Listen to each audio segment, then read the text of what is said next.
What's up, guys? Alright, I just want to do a quick little shop update.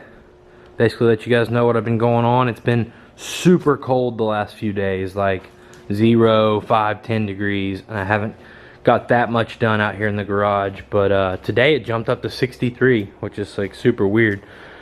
But anyway, I got out here and did the final test ride on the WR426. It seems good. You would not believe, for how old this thing is, it starts super easy.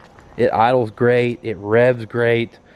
I mean, it just starts as good as a brand new one. Seriously surprised. So, I talked about in that one video how you couldn't get the O-rings to service that fuel inlet, so I put a little Teflon on.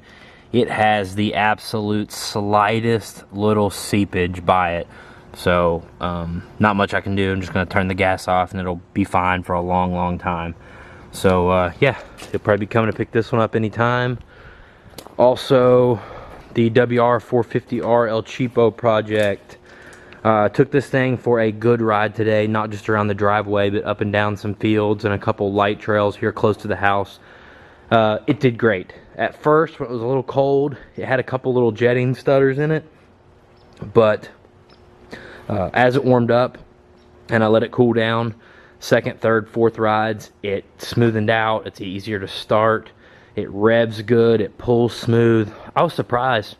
I've shipped this thing up to 5th gear, and man, I could cruise at 50 miles an hour, and I'm telling you, like, I wasn't even putting any power to the motor at all, like no stress at all. So this might be a sweet backroads bike for this summer. I don't know. We'll see. We're gonna try to get it plated and everything, but immediately gonna go ahead and do seat cover. I'm gonna probably vinyl wrap the plastics. I need to do the fork seals. I'm gonna put the bar pad on it. I have to do a battery, an air filter, and maybe a rear tire. And then it'll get some serious riding, some serious testing out of it. So I don't know. I'm afraid I could fall in love with this, and the DR right there, it might not get as much time this year. That'd be sad, because I really fell in love with that bike last summer. But yeah, besides that, man, I've really got to get this mower and this generator out of my way, because that's just a pain. But the lifts are clear, and waiting on a few more pickups. I'm gonna pull my 450 and Krista's 250 out in the next couple days and start getting them prepped, fresh filters, and make sure everything's lubed and working good, and getting them prepped for Florida here for the Florida trip in a few weeks. So pretty cool. The KX500, the cylinder is over here on the bench, just waiting for me to take the Kip's power valve system, strip it down bare and everything, and send it to Power Seal. I've also got another cylinder already at Power Seal, waiting on to come back. And as soon as it gets back, I'm going to slap the power valves and stuff back in it. It's the RM250.